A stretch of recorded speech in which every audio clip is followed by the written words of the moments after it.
여러분들 정말 이렇게 많이 오셔서 감사를 드립니다.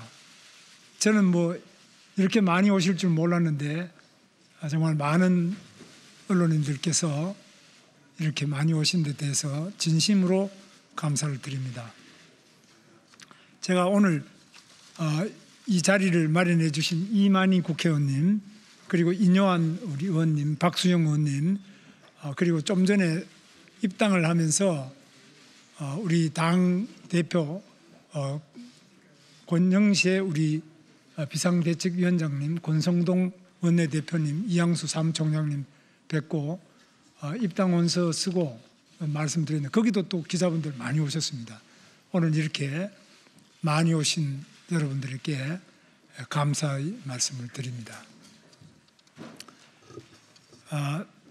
존경하는 국민 여러분, 사랑하는 당원 동지 여러분, 국민이 선출한 대한민국의 대통령을 헌법재판소가 탄핵했습니다.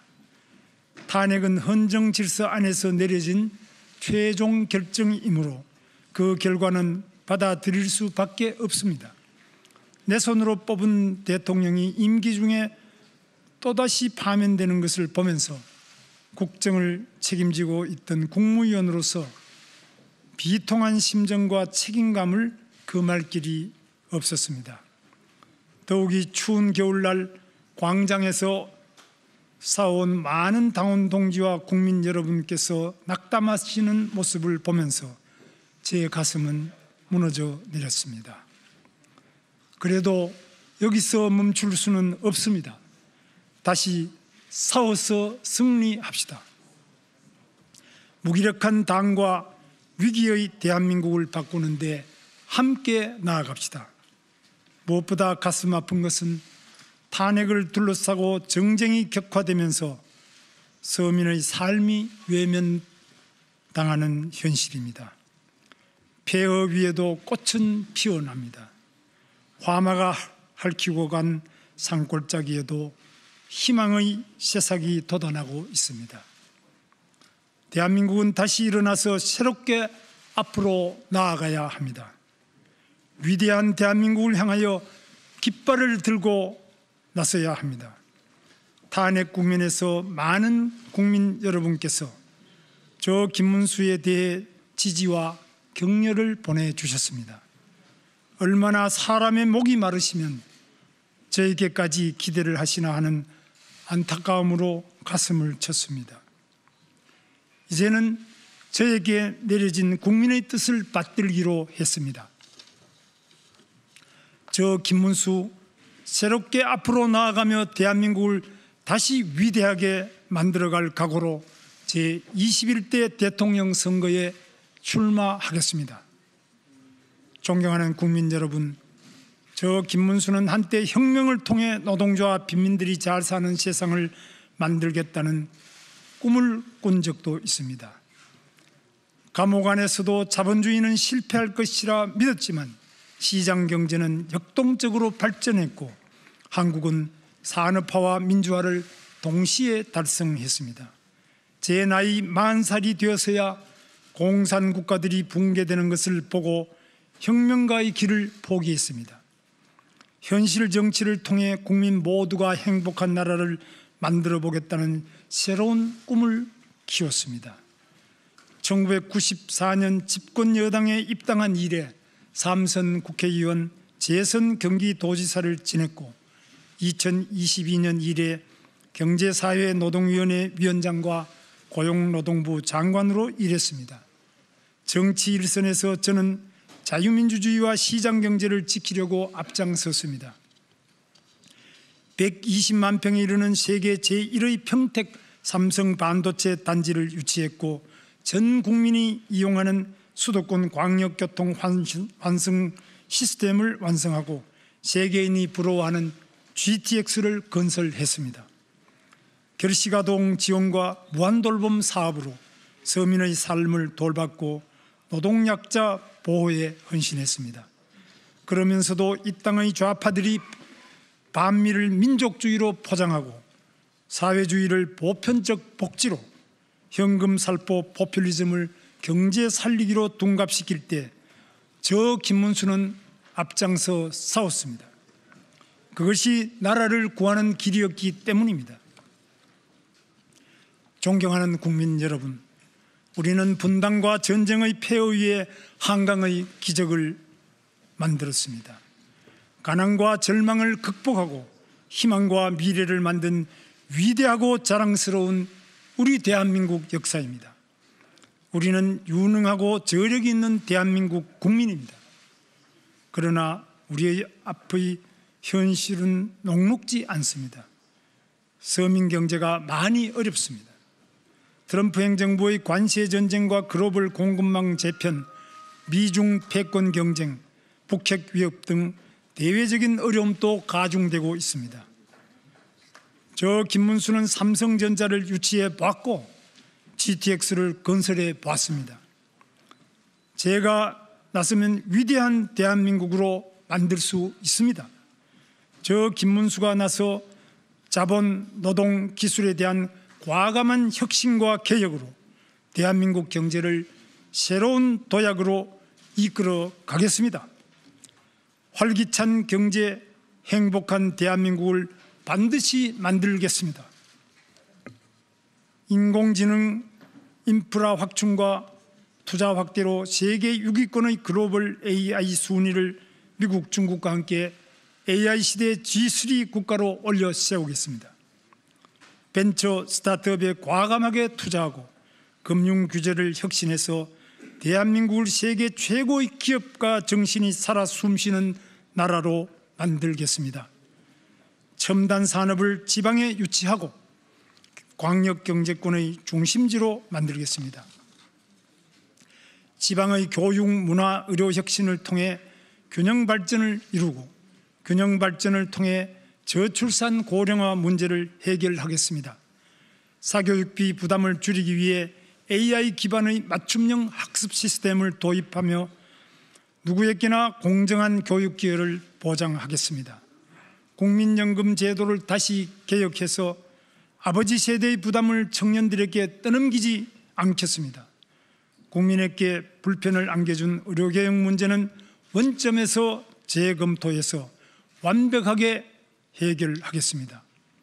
실업급여 확대, 근로장려금 강화, 기초생활보장 확대로 사회적 약자를 보살피겠습니다. 청년 창업을 돕기 위해 창업보조금, 세제 혜택, 창업교육을 확대하고 여성이 경력단절 없이 일할 수 있도록 유연근무제와 육아지원을 대폭 확대하겠습니다. 북한의 핵 위협에 대처하여 핵연료 재처리 능력을 갖추고 핵추진 잠수함을 개발해서 자유와 인권을 수호하는 글로벌 리더가 되겠습니다. 트럼프 행정부와 방위비 분담 문제, 핵연료 재처리 문제를 포괄적으로 협상해서 한미동맹을 든든하게 하고 국민 안전을 확보하겠습니다. 탄핵 이후 87년 체제를 극복하기 위해 개헌 논의가 만발하고 있습니다. 저 김문수는 대통령 직선제를 쟁취하기 위해 감옥까지 갔다 온 사람입니다. 대통령 직선제를 유지하면서 국민의 여망을 한데 모으는 개헌은 제가 적극 추진하겠습니다.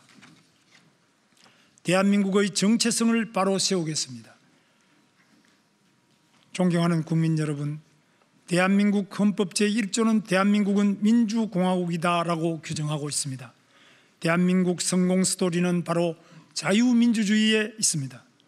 자유민주주의를 채택한 대한민국은 굳건한 한미동맹으로 안전을 보장받으며 산업화와 민주화를 동시에 성공시킨 기적을 이룩했습니다. 이제는 선진국의 반열에 이르렀고 일본을 넘어서고 있습니다. 반면 서울에서 1시간 거리의 휴전선 이북에는 김씨 세습왕조가 사회주의를 채택해서 호전적인 세계 최빈국을 만들고 말았습니다. 그럼에도 불구하고 민중민주주의 깃발 아래 친북, 반미, 반중, 반기업 정책만을 고집하며 자유민주주의를 부정하고 나라의 근간을 뒤흔드는 세력이 우리 사회에 아직도 잔존하고 있습니다. 중국의 안보, 경제적 위협도 현실화하고 있습니다. 대한민국의 위대한 성취를 부정하는 세력들과는 맞서 싸워야 하고 이겨내야 합니다. 체제 전쟁을 벌이며 국가 정체성을 무너뜨리려는 세력에는 물러서지 않겠습니다. 저 김문수는 자유민주주의 대한민국의 정체성을 바로 세우고 대한민국을 더욱 위대하게 만들어 갈 것을 다짐합니다. 저 김문수는 일생을 통해 약자를 보살피는 삶을 살아왔습니다. 가장 낮은 곳에서 가장 뜨겁게 일해왔습니다. 제 스스로 깨끗해야 남 앞에 설 수 있다는 신념으로 부정한 돈을 받아본 적이 없습니다. 차라리 굶어 죽더라도 남의 돈을 탐내본 적이 없습니다. 3선 국회의원과 2번의 경기도지사 재임과 장관직을 지냈지만 제 재산이라고는 서울 관악구 봉천동의 24평 국민주택 아파트 한 채와 약간의 예금이 전부입니다. 좋은 지도자가 좋은 정책을 만듭니다. 부패한 지도자는 나쁜 정책을 만들어 나라를 망치고 맙니다. 세월이 바뀌었는지 요즘은 부패한 정치인이 오히려 큰 소리치는 시대가 되고 말았습니다. 부패한 공직자는 엄벌에 처해야 합니다. 권력을 쥔 정치인들의 부패는 더 엄하게 다루고 도려내야 합니다. 12가지 죄목으로 재판받고 있는 피고인 이재명을 상대하기에는 가진 것 없는 깨끗한 손 이 김문수가 제격이 아니겠습니까? 돈 문제로 검찰에 불려갈 일이 없는 저 김문수만이 할 수 있습니다. 거짓말하지 않는 저 김문수만이 할 수 있습니다. 제대로 싸우는 저 김문수만이 할 수 있습니다. 거짓과 감언 이설로 대한민국을 혼란과 파벌로 몰고 갈 이재명의 민주당은 저 김문수가 확실히 바로 잡겠습니다. 존경하는 국민 여러분, 지금 대한민국은 근래에 경험해보지 못한 혼란에 빠져 있습니다. 탄핵 이후 국민 여러분들께서는 더 큰 걱정을 하고 계십니다. 그러면서도 과거의 허물을 벗고 새롭게 앞으로 나아가기를 기대하고 계십니다. 대통합이든 대연정이든 나라가 잘 되는 일은 무엇이든 해야 합니다. 저 김문수는 성실하고 순수한 삶을 살려고 노력해 왔습니다. 이제 제가 나서 새로운 전진을 시작하겠습니다. 모두 함께 새롭게 앞으로 나아갑시다. 우리 청년들 앞으로 좀 나오시죠. 의원님들. 같이 우리 손잡고 하면. 자, 함께 힘을 합쳐 위대한 대한민국을 만들어 갑시다. 다시 위대한 대한민국, 저 김문수와 함께 뜁시다. 감사합니다. 네. 감사합니다.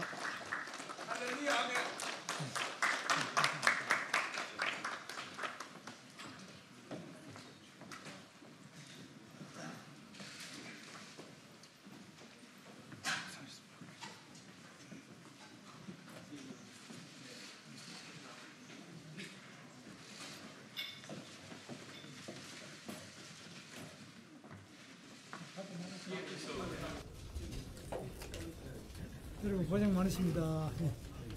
의자가 부족하면 좀 갖다 드리죠. 고생하십니다. 마이크 없습니다. 네. 안녕하세요. 김문수 승리캠프 청년대변인 김민섭입니다. 오늘 김문수 후보가 현충원 참배가 있기 때문에 질문은 2개만 받도록 하겠습니다. 네, 질문 있습니다. 네.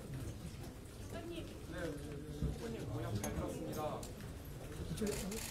말씀. 저는 질문 좀 드리겠습니다. 후보님 공약 잘 들었습니다. 그런데 아까 전에 후보님께서 말씀 주셨던 것 중에서는 이제 최근에 업화 부진이 좀 심하게 이어지고 있는 부동산 건설 분야 공약이 좀 누락된 것 같습니다.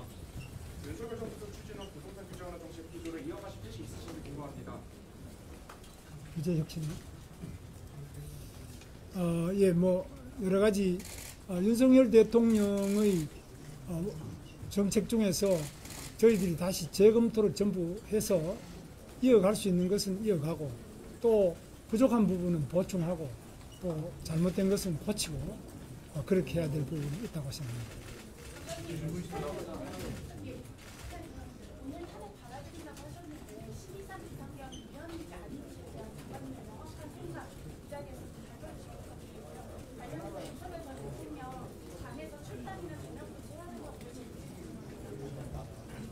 대통령을 뭐 어떻게 해야 되느냐 하는 이 부분은 당 지도부에서 알아서 할 것이기 때문에 제가 언급하는 것은 적절하지 않다고 보고요. 윤석열 대통령의 비상계엄이 위헌이냐 위법이냐 이 부분은 위법한 부분에 대해서는 지금 재판 진행 중에 있는 거로 그렇게 돼 있죠. 그 위헌이냐 하는 부분은 그 비상계엄 자체가 위헌이다는 건 아니고 그 방식이나 이런 것이 위헌이다라는 판단이 헌법재판소에서 났죠. 그렇기 때문에 일단 윤석열 대통령께서 지난번에 하신 그 비상계엄은 위헌이라는 헌법재판소의 판결이 났습니다. 네, 마무리하겠습니다. 마무리하겠습니다. 하나만 더 드리겠습니다. 질문 하나만 더 드리겠습니다. 하나 더 받죠. 하나만. 저 지금 현충원에 하나만 더 받죠. 하나만 더 받아주십시오. 하나만 더 받죠. 받아주십시오. 하나만 더. 예. 네, 장관님, 실질적으로 지금 예. 우리 당내에서 강성 보수와 그 외연 확장을 요구하는 후보들이 나와 있습니다. 그 중에서 우리 장관님께서 더 경쟁력이 있다는 거에 대해서 많은 분들이 의심하고 있는데 좀 앞으로 본선에서 이재명 대표와 맞설 수 있다라는 좀 강점에 대해서 말씀 부탁드리고요. 어제 홍준표 시장이 그 우리 장관님을 보고 아랍의 무슨 그 탈레반에 비유해서 이렇게 얘기하셨는데 그 부분에 대해서 좀 말씀 좀 부탁드리겠습니다. 홍준표 우리 시장님은 제가 잘 아는 15대부터 저희 동료고 또 제가 잘 아는 분입니다. 그 홍준표 시장님 말씀은 나름대로의 그 의미가 있는 말씀을 하셨다고 보는데 저도 그걸 잘 생각해 보기도 하고 또 평소에 우리가 뭐 가깝게 이런 지내는 관계입니다. 그런 부분에 대해서는 뭐 크게 여러분들께서 봐주시기 바라고 그 다음에 첫 번째에 중도 확장성이다 뭐 어떻게 앞으로 해나가겠냐 이런 부분에 대해서는 제가 살아온 길을 보시면은 저보다도 더 좌와 우와 중도와 이 모든 것을 삶 속에서 치열하게 살아왔고 또 같이 안아왔고 또 같이 통합해 본 사람이 있습니까? 지금 현존하는 정치인 중에 있습니까? 저는 그걸 묻고 싶습니다. 저보다 더 누가 과연 가장 어려운 약자를 돌보는지. 저는 뭐 고용노동부 장관 또 취임 1성이 일하고도 돈 못 받는 체불임금부터 청산해라. 집에 있는 사람 무조건 25만 원 준다는 그 돈이 만약 국가에 돈이 있다면 자기가 땀 흘려서 일한 사람이 아직 자기 일한 임금을 못 받고 있는 이 체불임금부터 국회의원들이 왜 말하지 않느냐. 그 이유는 표가 적기 때문에. 그렇지 않습니까? 내가 일을 해서 일을 다 하루에 8시간, 10시간 일해서 일한 돈을 계약을 해서 다 주기로 해놨는데 그 돈 또 안 주는 거. 이거는 왜 우리 국회의원들이 말 안 하고 왜 우리가 이거는 안 갚고 집에 있는 사람한테 왜 25만 원을 줘야 됩니까? 저는 그걸 묻고 싶습니다. 무엇이 중도입니까? 그 다음에 지금 오토바이 타는 라이더들 사고도 많이 납니다. 그러면 이 오토바이 타는 사고 나는 사람의 여러 가지 교통 문제라든지 교통 신호를 개선한다, 도로를 어떻게 개량한다, 또 이들의 사고 시에는 산재보험에 가입 안 돼 있습니다. 어떻게 이분들에게 산재보험의 혜택이라도 줄 수 있겠느냐? 또 이분들에게 어떻게 하면 보다 안전한 배달, 자기 일을 할 수 있도록 어떻게 신호를 고치고 도로 표지를 어떻게 고치고 무엇을 고쳐야 될 것인지. 예를 들면 대만 같은 경우도 그런 걸 우리보다 앞서서 하고 있습니다. 왜 대한민국은 이 약자들을 위해서 돌아보지 않느냐. 이 김문수보다 더 구석구석에 약자들의 삶을 아는 사람이 있으면 나와보세요. 서울 지하철을 하루에 700만 명이 탑니다. 그 지하철에 신호판이 있는지 없는지, 이번에 무슨 역인지 알고 있는 정치인이 있으면 나와보세요. 저는 지하철을 타기 때문에 압니다. 고쳐야 됩니다. 알아야 고칠 수 있습니다.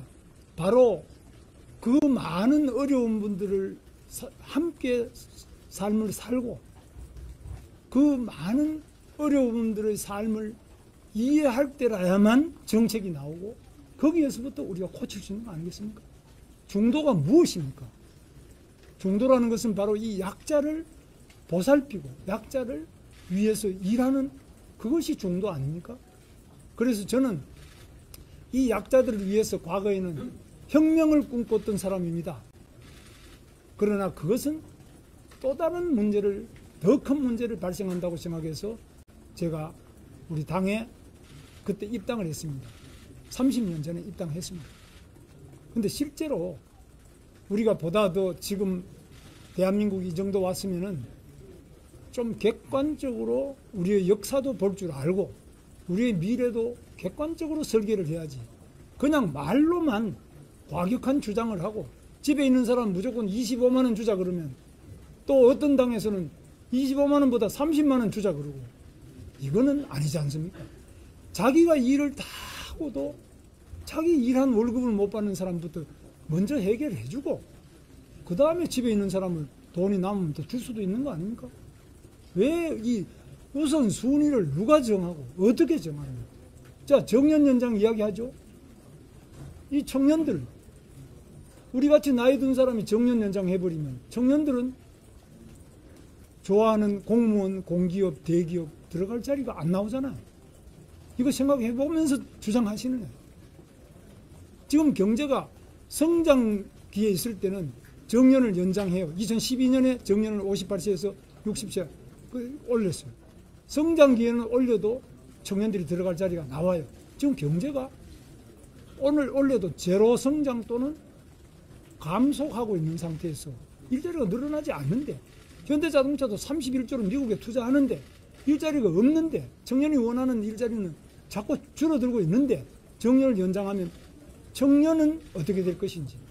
이 청년은 노동조합도 없습니다. 노동조합 안에서도 발언권이 없습니다. 이 사람들 이야기는 누가 들어주느냐? 바로 정치하는 사람들이 말하지 못하는 이런 약자와 청년과 여성과 장애인과 정말 절망하는 쉬었음 청년이 54만 명이 됩니다. 지금 이들이 왜 쉬고 있는지 이걸 누가 돌보느냐 이런 부분에서 저는 감히 말씀드립니다. 무엇이 중도이고 무엇이 복지이고 무엇이 대한민국의 미래인지 정말 다시 한번 우리 언론인 여러분들부터 같이 한번 토론하는 대토론과 대화합의 장이 바로 저는 대통령 선거라고 생각합니다. 그래서 저는 뭐 원래 생각이 없었는데 너무나 이런 절박한 나라의 상황과 국민의 부르심에 따라서 나왔습니다. 저는 아무런 욕심이 없습니다. 다만 대한민국을 다시 위대하게 약자들이 희망을 가질 수 있는 대한민국, 정의가 똑바로 서고 부패한 자는 감옥으로 가고 깨끗한 사람이 정치를 하는 이런 세상을 만들기 위해서 오늘 나왔습니다. 제가 뭐 질문도 더 받아야 되는데 정말 죄송합니다. 끝내겠습니다. 다음에 또 계속 말씀드릴 기회가 많이 있겠습니다. 죄송합니다. 네, 마무리하겠습니다.